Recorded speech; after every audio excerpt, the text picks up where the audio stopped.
You didn't see me. You didn't see me.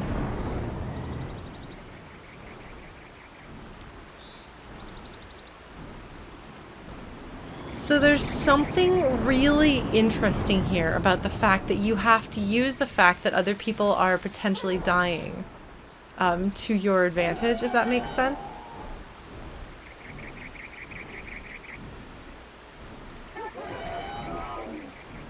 Those look like those are chocobos over there. Is it going to engage with them? Which way am I supposed to be going? I'm going completely the wrong way. Okay, we're going to get out of here, though. This is the wrong way. Is that the way we're supposed to be going? No. I'm going completely the wrong way. Do I want to go this way? Is this the right way? No. No, it's not. Oh, jeez. Oh, jeez. Oh, jeez. Oh, jeez. Oh, jeez. Oh, jeez. Oh, jeez. Oh, jeez. Oh, jeez. Run, run, run, run, run, run, run, Aloy.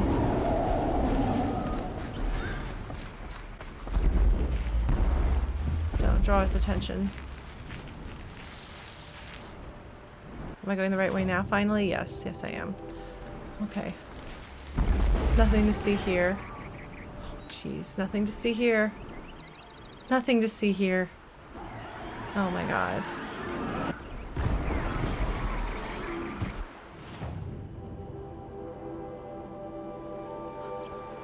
Alright, so if I just go this way. I think this is the right way. I think this is... Yeah. Wait, hold on. Let me make sure that I'm on the right quest.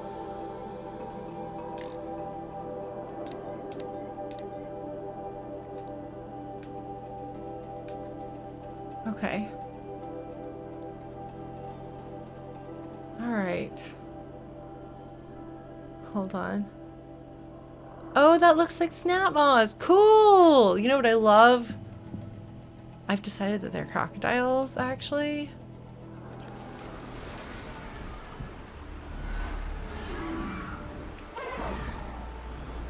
Because they're too big, I think, to be alligators.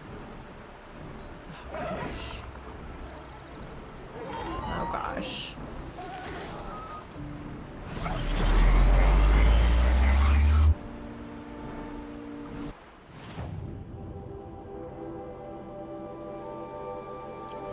Oh, the arrow on the map is where your camera is pointing? Oh, jeez.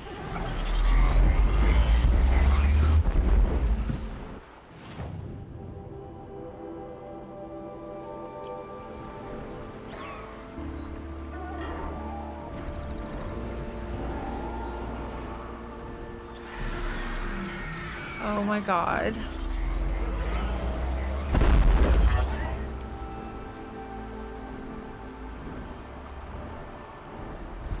It's down to 1/3 of its health, at least.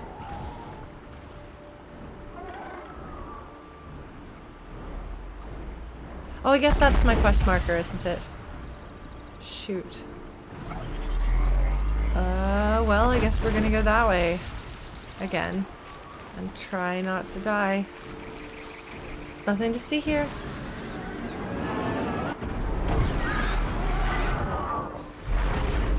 Jeez. Okay, there's a whole bunch of them fighting it again, though. If they can get it low enough, we're gonna fight it. I hope you realize.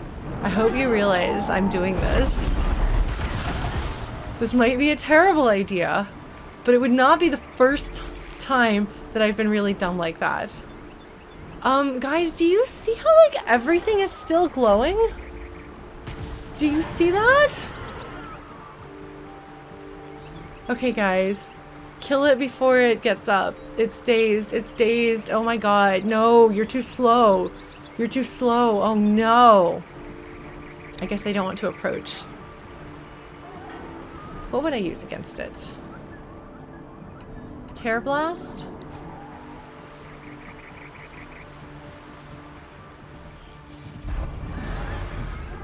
Did it just make itself...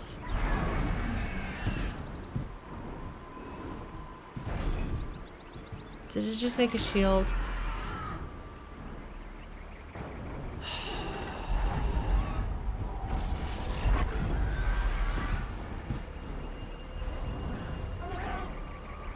It's good to know. No, it's just you could see the guy who was running over instead of shooting at it, and that's why I was saying he was too slow. So it appears to be able to just electrify the entire road around you, which is good to know, because outrunning that is going to be a pain.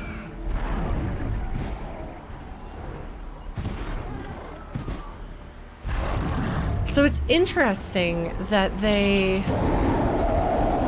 introduce you to something enormous and super powerful that you're clearly not supposed to be fighting at level 19.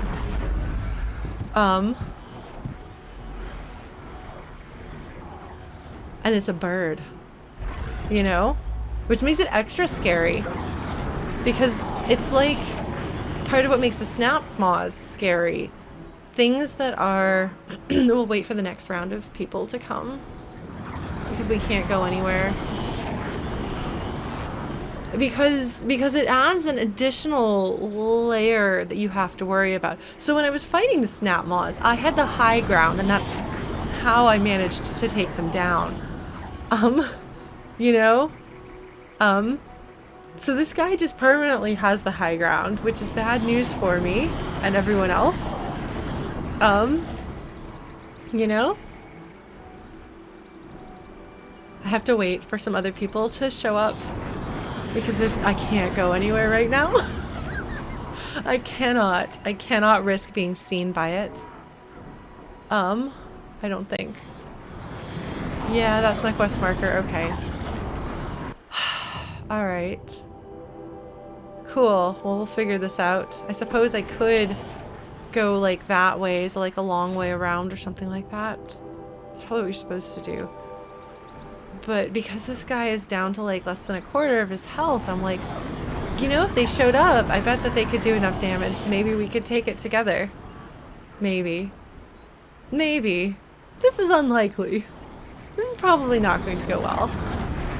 But we're stuck here for a while. Yeah, so having things that you fight on terrain where you're kind of on equal footing because you're roughly like things that can be up high standing on a ledge, or you can be up high standing on a ledge. Like, that adds some complexity where you do have to have situational awareness of not just what's immediate. Sorry, this is too loud. Not just what's immediately in front of you, but also what's like up and down and relative and stuff. Like it is a bit extra, a bit of an additional challenge. But to have the open skies be dangerous is a really interesting way of upping the risk a lot. Just like when you're in the water, you can't account for what's below you, and you don't move as well or as freely. So if I ever got to the point where I could fly in this game, and it isn't like mounted combat, which I'm really bad at controlling, but if we ever got to the point where we could fly, that would make this a lot less scary, because it's not just the fact that it has a ton of health and every possible breath weapon in the game. Oh god, I think we might be stuck here overnight, folks. I think we might just be camping here. I guess I could fast travel back to a campfire and try again. And hope for the best. That might actually be the fastest thing to do. I could sprint, but I don't know that I trust my feet, given how big it is and how much ground it's able to cover. It feels like the people aren't coming out to fight it, maybe because it's going to be night and they are the people who follow the sun. Maybe I want to fast travel back. I just really thought maybe I could help take this guy out. And that would be really exciting. It's a thing we're not supposed to do. There's a temptation there. But look at how incredibly different this landscape is. Like, the plants are completely different. Everything is different. I love that. I was wondering if we were going to be in a similar... I don't think that there's gonna... I don't think help is coming. I think we're gonna have to, I think we're gonna have to teleport. They stick it down at the bottom here so that you can do it. Okay. Let us map. We're gonna teleport to this guy. You think it's low enough to fight? I don't know. Have you seen how much damage it can do? Like, I'm not convinced that I could take this thing out before I, like, immediately die, you know? Just, like, immediate, instant death. I suppose that's true. Fast travel and dying. The dying would fast travel me. I don't think that I can kill this thing. I don't know what I can do with it. Let's take a look at it. I guess it is all the way over here. It's a Tallneck. This is oh, the corrupted machine is... Oh, I didn't realize... Okay, corrupted machines here, just this. So yeah, so Tallnecks are kind of in their own category. So this thing's like almost in like final boss type territory. Glint Hawk. What are those again? Flying scavengers. When did I fight this guy? It's a vulture. I think. Flying scavengers that travel in groups. So this will freeze you. That's bad news. Well, do we want to try? Shall we see what happens? Do you want to watch me die to this guy? Does that sound like fun? I saw it in the southeast area. Okay. Okay, well, Kenny is here. Encouraging me to make dangerous life decisions. Okay, hold on.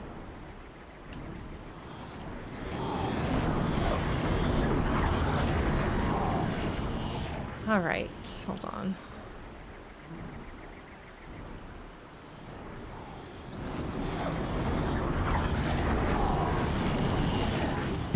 Oops.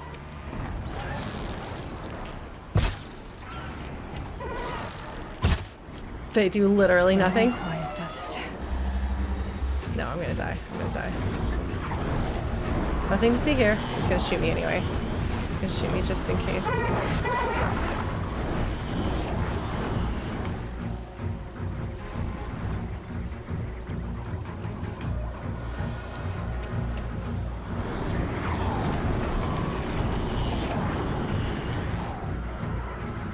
I don't think I even hit it. I don't think a single Terror Blast hit it.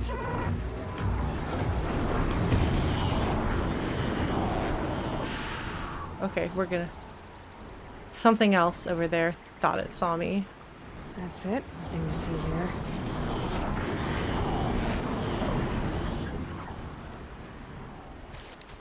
Alright. Let's completely and utterly fail to do anything to you. What have I got? Harvest arrow.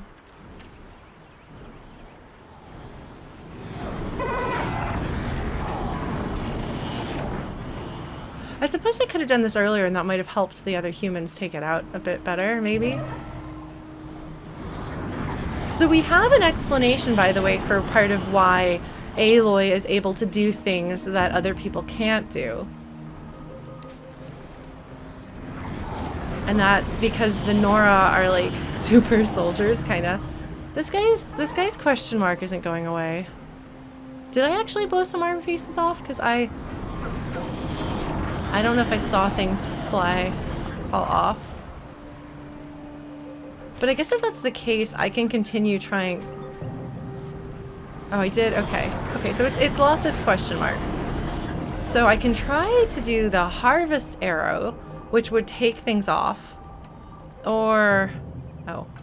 Probably want to do that. I could continue trying to Terror Blast it some. I'm sorry, folks. I'm sorry for what I am. I'm sorry for the fact that we're still doing this.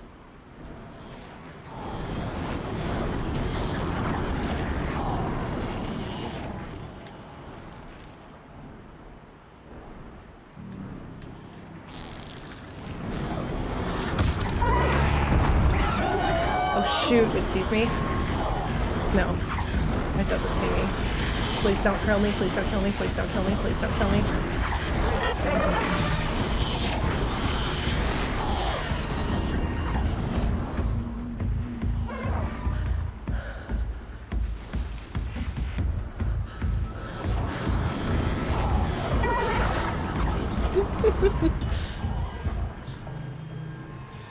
Did I knock anything off of it that time?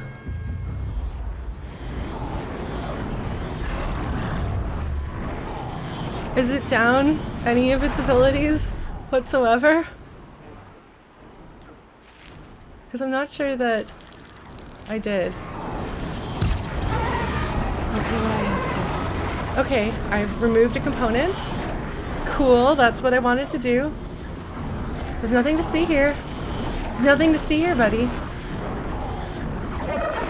I don't know what components I'm removing, but at this point I don't care. I'm gonna remove every component that I can.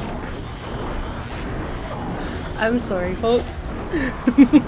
Oh, it doesn't see Aloy because her hair blends in with the grass. Yes.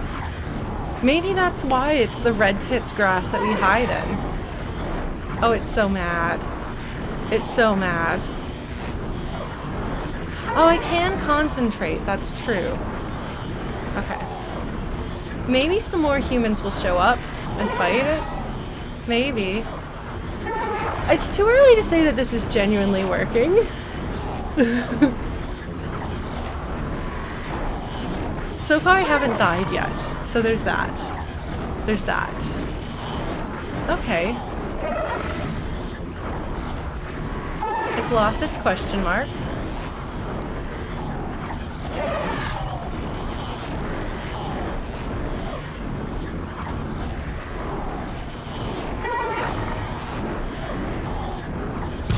Oops.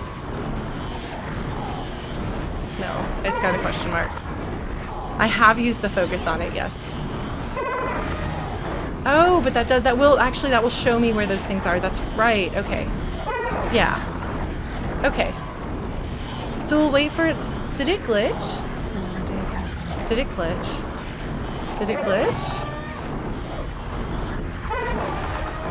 Can you remove the component on its chest?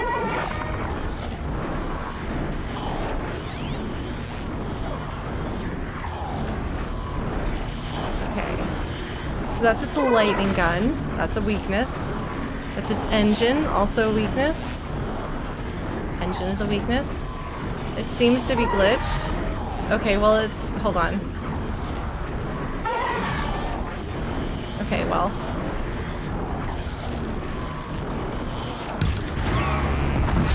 Knowledge gets past them.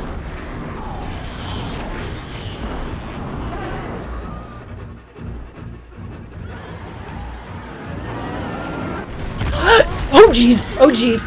Oh jeez! Oh jeez!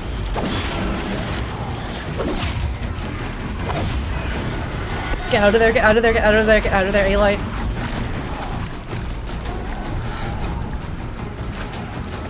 Hide, hide, hide, hide, hide, hide, hide, hide. Oh jeez, oh jeez, oh jeez, oh jeez, oh jeez, oh jeez.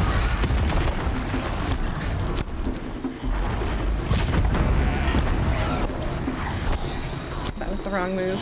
That was the wrong move, that was the wrong move, that was the wrong move, that was the wrong move, that was the wrong move.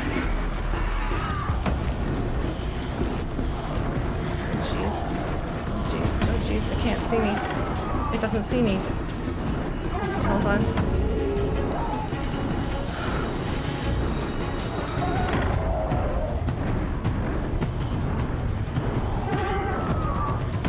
Oops.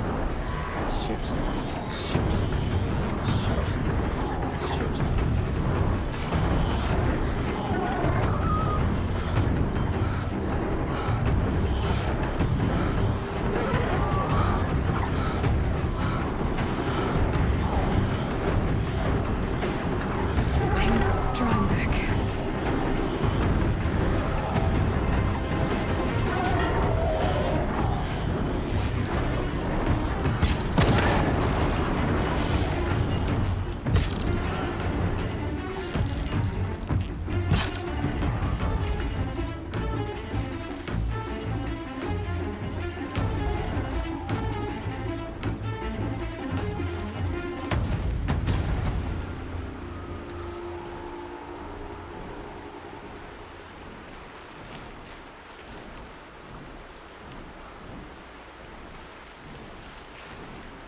glitched. It definitely glitched.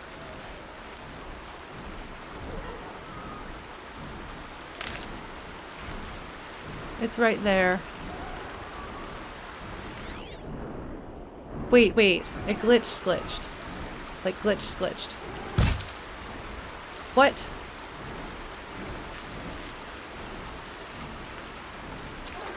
Oh, what?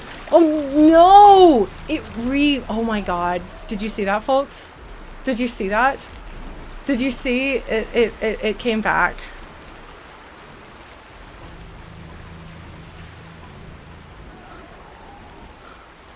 Okay. Well, that's no good. I think it reset. No, I think it reset.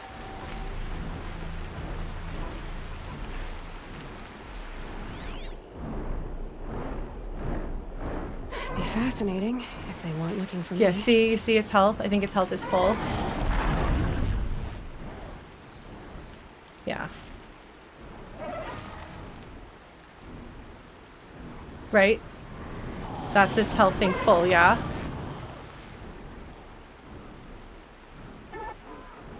Just shoot it once, you think?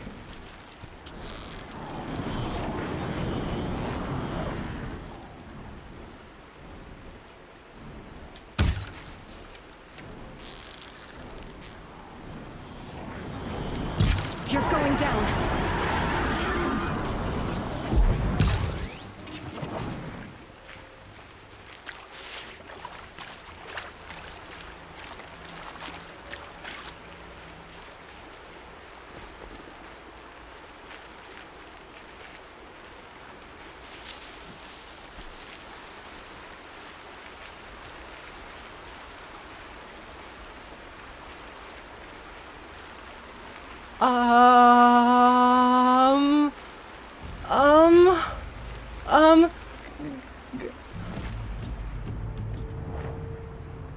Good haul.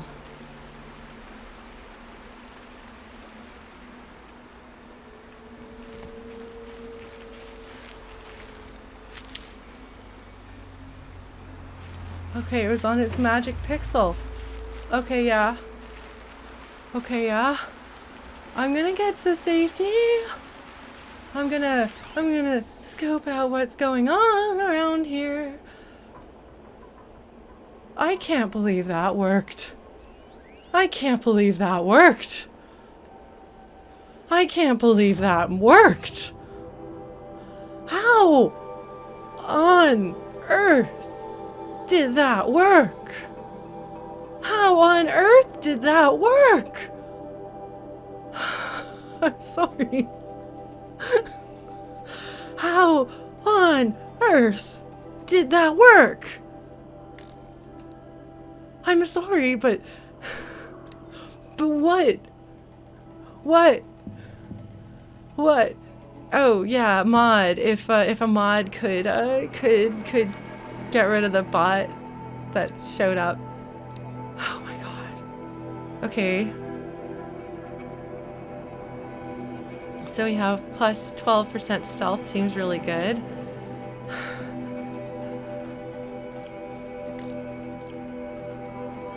I'm sorry.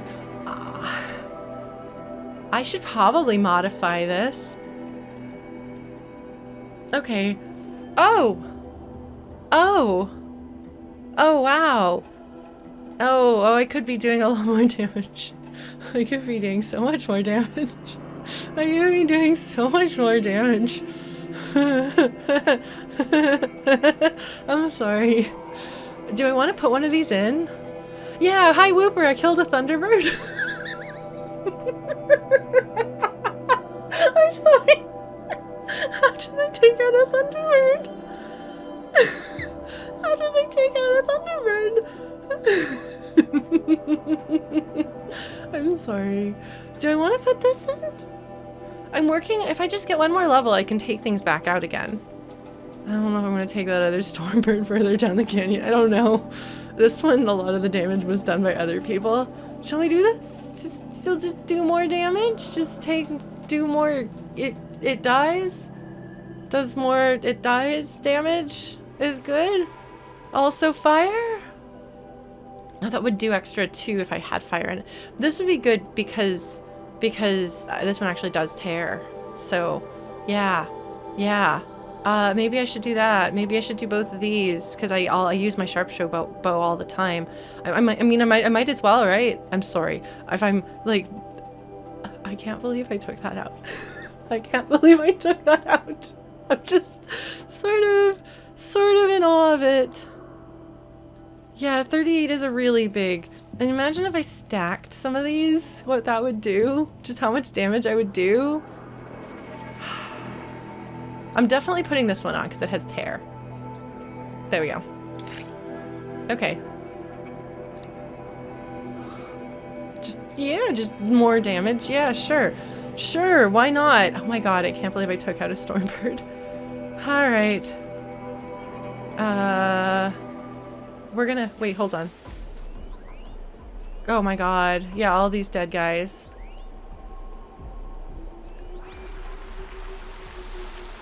We're just gonna go this way and hope we don't die. Do I take things from them? What is this? What is this? Oh, buddy, I'm sorry. They appear to have killed some enemies. So that's something. Oh, jeez. I feel bad about this. Maybe I won't do this.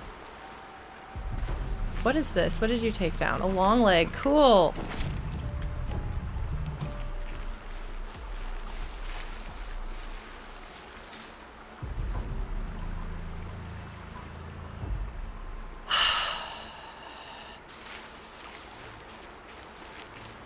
Oh my god. Of course it's nighttime, so it's going to be harder and scarier. Oh man. But I don't want that thing to come back. It's a watcher.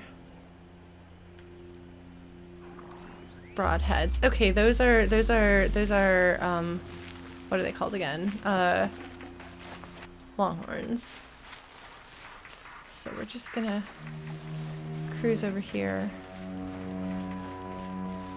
There's nothing to see here, buddies. Nothing for you. What was that? I feel like that is bad news. Whatever that is, I think that's bad news. I don't think I want to have to deal with it. What's up here?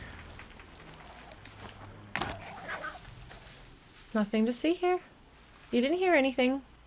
You didn't hear anything.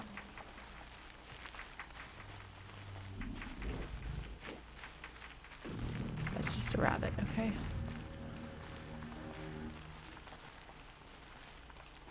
I'm just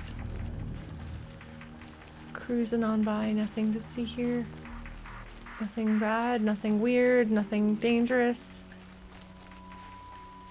Just nothing. Oh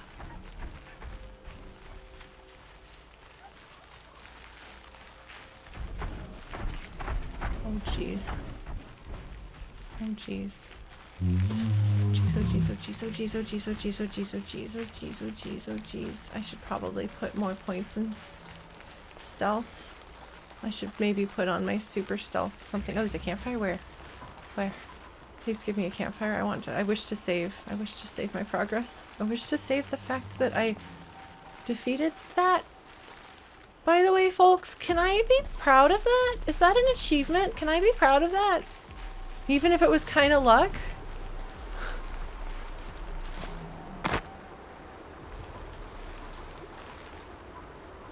Okay. Alright, we're saving. Alright. We're gonna save. Should I put that other stuff in my stuff? Should I did think I might get more experience for fighting that than I did. Should I put the other damage thing in here? Like, handling and tear and damage and freeze. Like this is just such a big damage boost, but this one doesn't do fire, so like I wonder, like, should I put that in my other bow. But this is just a Carja hunter bow. I just use the sharp shot. It's just what I use all the time. You know, and do I want to put my extra super stealth in here and make this more stealth? Or do I want to put stealth in my other armor that's more like actual armor that does more? Well, no, because you can't. If you put stealth in here, it'll give you stealth. Okay, I see. So you could put stealth in here. How much stealth does my stealth gear have? My stealth gear has 20. So I could actually put that in and that would actually give this, like, yeah. Oh my god, okay. That's neat. That's neat. There's some good stuff going on here. There's so many choices. Yeah, I'm working on it. Do you think Asaur is a great name, by the way? But I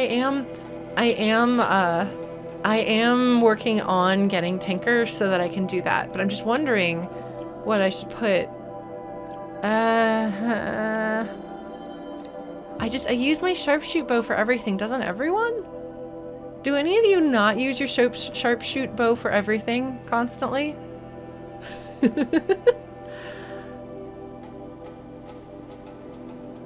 Because it's, I mean, when I'm not like hitting, I went toe to toe with that thing too. I used my melee weapon on it. I did. I totally did. I did. I'm proud of myself for that. Do I want to put this damage coil, even though the fire goes to waste? That's just so much damage.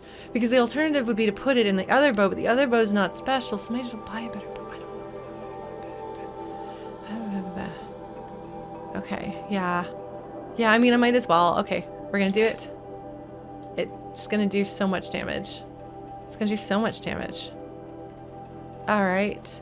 I can do more tear. Handling means how long I can hold it, right? When I'm aiming, right? Which actually wouldn't be a bad thing. Even though I do need to remember that if I click the left stick, it gets a thing. Right? Yes. Like, do I want this handling plus tear? Do I want tear plus damage? There's so many choices. I don't know how much I need handling. Do I need handling?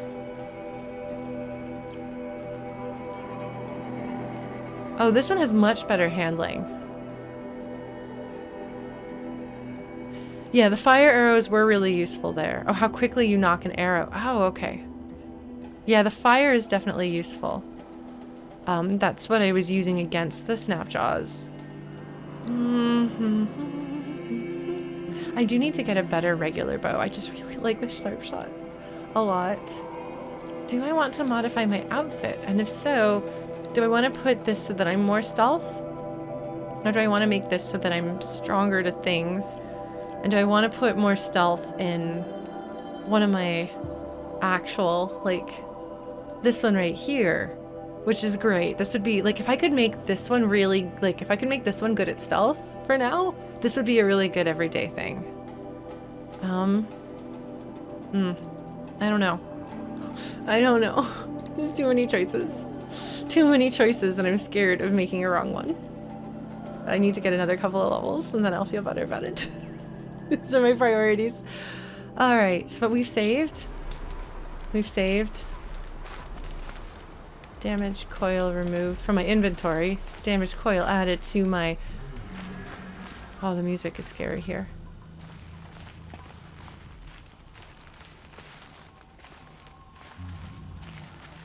Hold on, what does this say? I mean, I can also get the silent running thing eventually. Oh my god, thank you, Blue Glass, for being my my hype person here. Yes, I killed a Thunderbird. It's very exciting. I don't think I was supposed to do that, but I'm very proud of myself for it. To be fair, a bunch of Carja took it out first. Is another campfire? Where? Oh, just on the other side. If you go down a path here? No.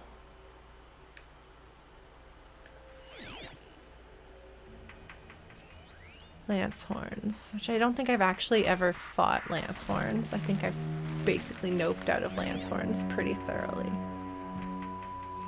There's some Carja spearmen. Alright. Wait, where is the... Wait. Is it up that way?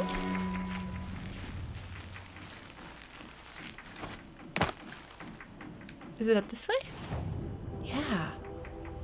Oh, we have to do this. Somehow. Yeah, there were a bunch of dudes who got it low on health. And so I figured I would finish the job. So I did.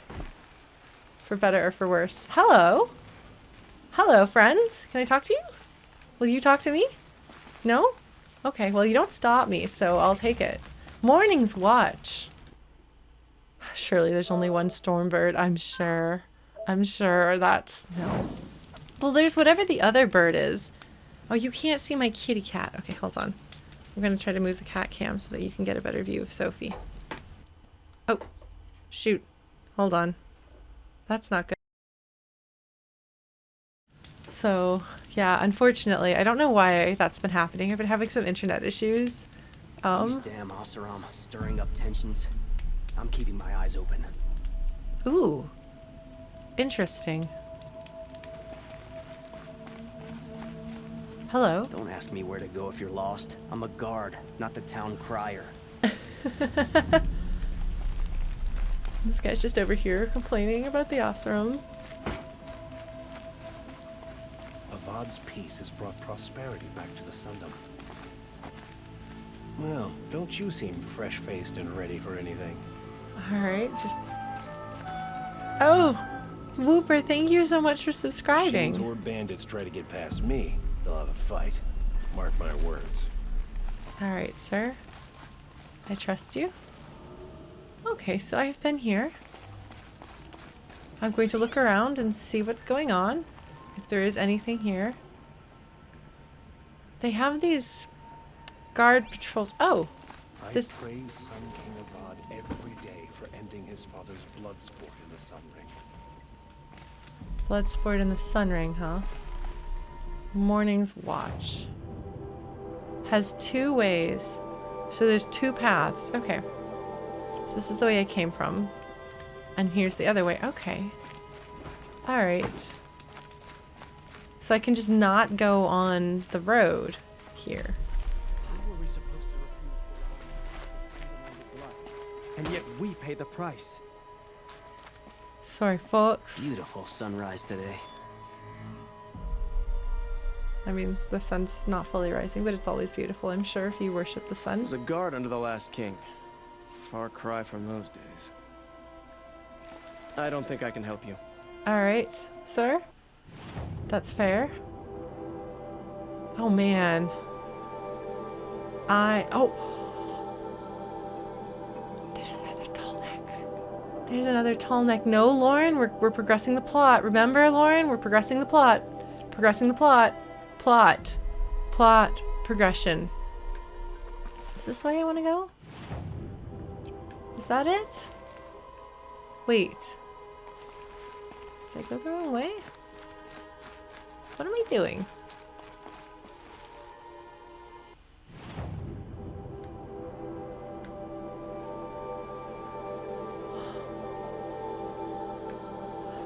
It's way out there. Yes, I can fast travel back later. I suppose that's true. I will do that. Alright. That's the way to go. That's how to go where we're going. Okay. And there appears to be bits of city on the way. Maybe I don't want to do this, actually. Maybe that's a bad idea. Maybe I do want to go this way. Going down fast. Sorry, Aloy. Staircases are hard. I don't know if you can see, by the way, my super cute Sophie. I need to get an arm for my cat cam so that you can see her better. This is a really poorly maintained staircase. Look at that. That's interesting. Given how meticulous the Carja seem to be.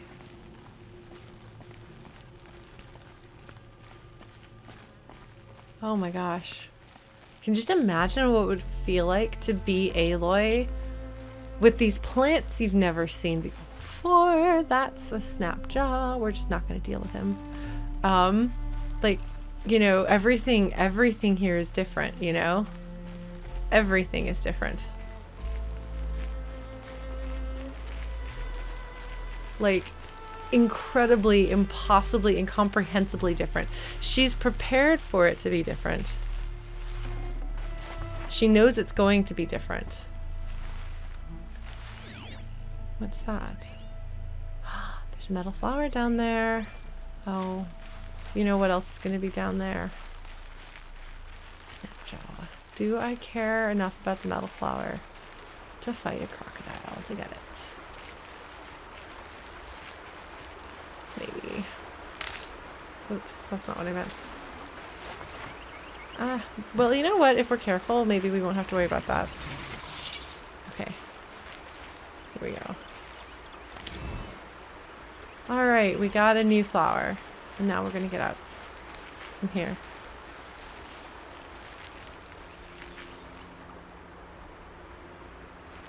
Okay, I don't know what you're referencing, but it sounds like other folks do, so I'm happy for all of you to have a joke that is hopefully making everyone laugh. I think. What are you? What is this music doing? Oh, okay, those are longhorns. Yes, we'll check the poetry in a minute. I just wanted to see where we are here. Hello, you're standing and brooding. What's up? Oh, you won't talk to me. You're just brooding, huh? Fair. Fair. Let's take a look at this poetry. Because the poetry is... Oh, it's a town. Oh, we could go to the town or we could progress the plot. Let's... Oh, we're all the way over here. We haven't gotten any of these. This is an entirely different set of these. So I wonder if they're going to be a different poet. A different kind of poetry. Yes. Yes, it is. The other ones were like haiku. It may indeed be fantasy when I essay to draw from all created things deep, heartfelt, inward joy that closely clings, and trace in leaves and flowers that round me lie lessons of love and earnest. Is it piety? Is that how you say that word? So let it be.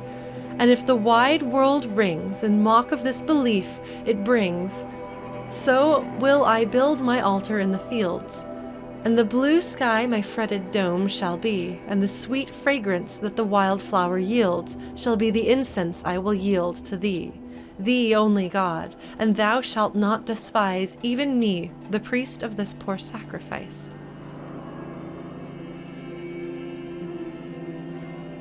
It may indeed be fantasy, my lie. This is iambic pentameter, isn't it? Say to draw from created things, deep, heartfelt, inward joy that closely clings, and trace in leaves and flowers that... Yeah. Is this... This is iambic pentameter.